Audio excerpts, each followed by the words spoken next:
বটদ্ৰৱাৰ দৌল মন্দিৰত মাঘী পূৰ্ণিমাৰ ব্যাপক আয়োজন। পূৰ্বৰ পৰম্পৰা ৰক্ষা কৰি এইবাৰো টাউন পৰিচালনা সমিতিৰ সহযোগত বটদ্ৰৱাৰ ঐতিহাসিক দৌল মন্দিৰত 14 ফেব্ৰুৱাৰীৰ দিনা শনিবাৰে দিনজোৰা কাৰ্যসূচীৰে মাঘী পূৰ্ণিমা ভাগ উদযাপন কৰা হৈছে। এই উপলক্ষে পুৱা দৌল মন্দিৰত নাম কীৰ্তনৰ লগতে বিয়লি মৰিগাঁৱৰ নিমন্ত্ৰিত অতিথিৰ বৃন্দৰ দ্বাৰা দিহানামৰ আয়োজন কৰা হৈছে। গতিকে উক্ত কাৰ্যসূচীত সকলো ৰাইজৰ দিহা পৰামৰ্শৰ লগতে উপস্থিতি কামনা কৰিছে অনুষ্ঠানটিৰ আহ্বায়ক টিকেন্দ্ৰজিৎ গোস্বামীদেৱে।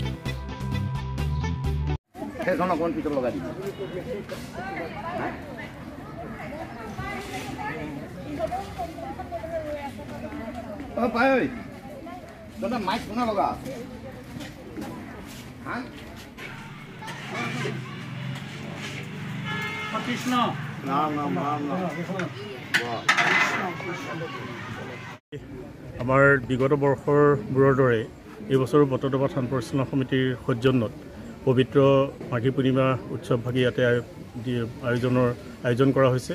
গতিকে ইয়াতে নৃত্য নৈমিত্তিক আইসকলৰ নাম ভকতৰ নাম চলাৰ পিছত আমাৰ ইয়াতে একসিদ্ধ আহাৰৰ ব্যৱস্থা আছে। আবেলি 5 বজাৰ পৰা নিমন্ত্ৰিত নামতি দলৰ দৰে ইয়াতে নাম পৰিৱেশন কৰা হ'ব।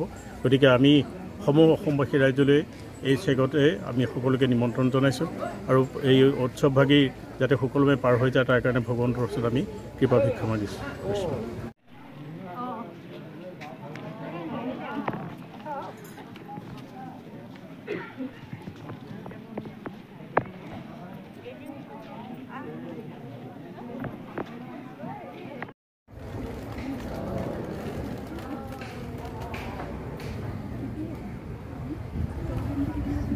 কোন আছে তোমাৰ মানুহজন?